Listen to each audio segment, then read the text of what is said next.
Eh bien, bonsoir à tous les amis, supporters, supportrices parisiens, parisiennes, supporters, supportrices d'autres clubs, supporters, supportrices de Fény-Aulnois. Eh oui, peut-être qu'il y en avait ce soir.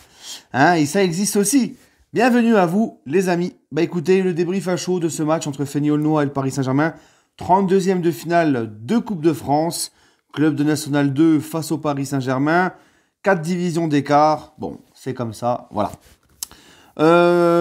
Les amis, bah écoutez, premier point de cette rencontre, c'est tout d'abord la compo de Pochettino. J'ai beaucoup aimé, parce qu'on a enfin vu le deuxième match de Ramos sous nos couleurs. Bon, Ramos est sorti à la mi-temps, mais ne vous inquiétez pas, c'est de la gestion. C'est pour éviter de faire ce qui s'est passé après Saint-Etienne, de trop fatiguer Ramos, qui avait longtemps pas joué. Et voilà, c'était juste une gestion. Hein, le match était plié, il lui a donné 45 minutes comme ça tranquille. Peut-être qu'il rejouera face à Lorient. Mais voilà, il fait petit à petit avec lui, il prend pas de risque. Hein, d'accord. C'était seulement son deuxième match de la saison. Et c'était surtout la présence, la titularisation du petit Xavi Simons que tout le monde attendait. Parce que les gars, c'est mon premier point, c'est mon deuxième point de la rencontre. Xavi Simons, on va en parler. Mais moi, les gars, quand je vous dis que moi, je suis pas quelqu'un qui chouine sur les titis, qui réclame tout le temps, tu sais, qui pleure les titis, qui veut absolument non. Moi, comme je vous l'ai toujours dit, les gars, le Paris Saint-Germain, c'est pas le projet Dortmund. On a des grands joueurs qui sont là, c'est pas évident de donner du temps de jeu aux jeunes, tout ça. J'ai toujours et longuement expliqué que le Paris Saint-Germain, dans toute son histoire, n'a jamais été un club qui faisait confiance à ces jeunes, qui se basait sur son centre de formation.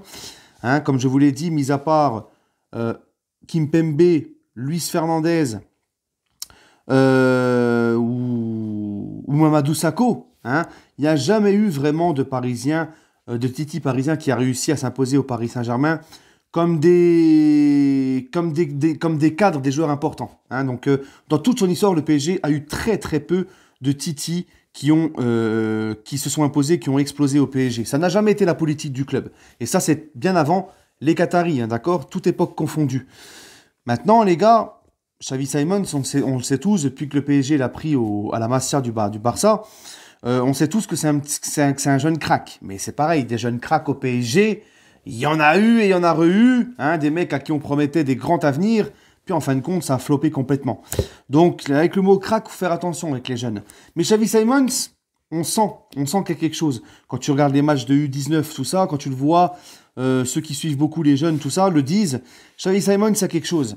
Et Xavi Simons, les gars, on demandait quand même à voir ce que ça donnait, hein, en professionnel.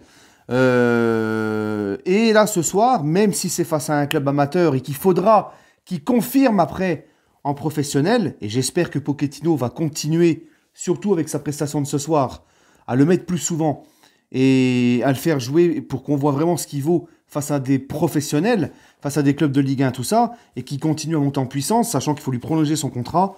Moi, j'ai beaucoup aimé Xavi Simons.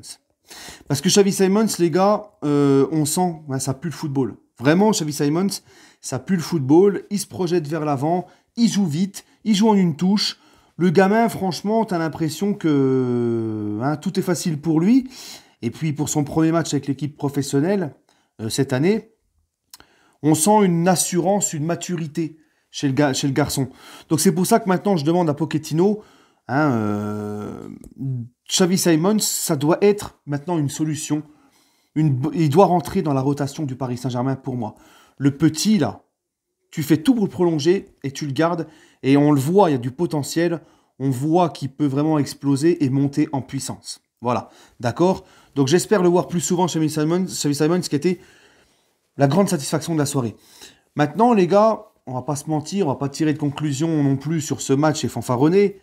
Ce n'était, sans manquer de respect, qu'un club de National 2. Le PSG a fait le job malgré tout. Et ça, c'est mon autre point. C'est que le PSG a respecté son adversaire. Le PSG, surtout en première mi-temps, bon, jusqu'au 3-0. Ensuite, le match était plié. Pochettino, c'est bien, il a donné du temps de jeu à d'autres jeunes.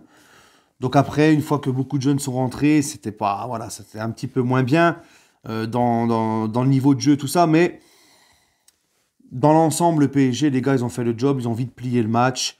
Donc voilà, le PSG a respecté son adversaire, le PSG s'est bien comporté, on a vu des bonnes phases de jeu, des bonnes actions, et puis ils ne sont pas venus en mode sénateur, en mode on s'en fout, d'accord, c'était propre, c'était bien. Donc voilà, maintenant on est qualifié en 16e. La Coupe de France, comme j'ai toujours dit, elle n'est pas à bâcler, c'est important de tout gagner sur le plan national pour le Paris Saint-Germain. Mon autre point de cette rencontre, bah, c'est la présence quand même de Sergio Ramos, qui lui, c'est pareil, hein. Comme face à Saint-Etienne, Ramos, c'est une satisfaction. On voit que le mec, c'est un joueur au-dessus des autres. Hein, Ramos, il fait monter son bloc. Il a un charisme incroyable. Il joue vite. Une relance au pied magnifique. Anticipation magnifique. C'est Ramos, quoi. Hein, donc on espère, Sergio, que il va en avoir fini avec ses pépins et que maintenant on le verra plus souvent sur le terrain qu'en dehors. Hein. Et puis sinon, content du doublé d'Mbappé, qui marque un penalty qu'il a lui-même provoqué, puis ensuite ce deuxième but sur une magnifique action avec Xavi Simons et le décalage avec Dagba, il me semble. Voilà. Dagba, content de revoir un petit peu Dagba, parce qu'on ne le voyait plus trop. Il y a certains joueurs au PSG, comme ça, on ne les voit plus, comme ça, du jour au lendemain. Rafinha, Dagba, bon, Kurzawa, mais Kurzawa, c'est bien fait pour lui. Il avait qu'à se barrer cet été. Hein. Puis les mecs qui préfèrent rester au placard, toucher un gros salaire plutôt que de jouer au foot. Hein. Bref, on verra. Sinon, voilà, quand même une bonne équipe en face, une équipe courageuse qui a fait ce qu'elle a pu. Donc, beaucoup de satisfaction ce soir. Voilà, on a vu un PSG sérieux. On a vu un PSG quand même impliqué malgré l'adversaire du soir. Et on a vu des petits jeunes jouer. On a vu surtout le petit Xavi Simons. Ça m'a fait plaisir.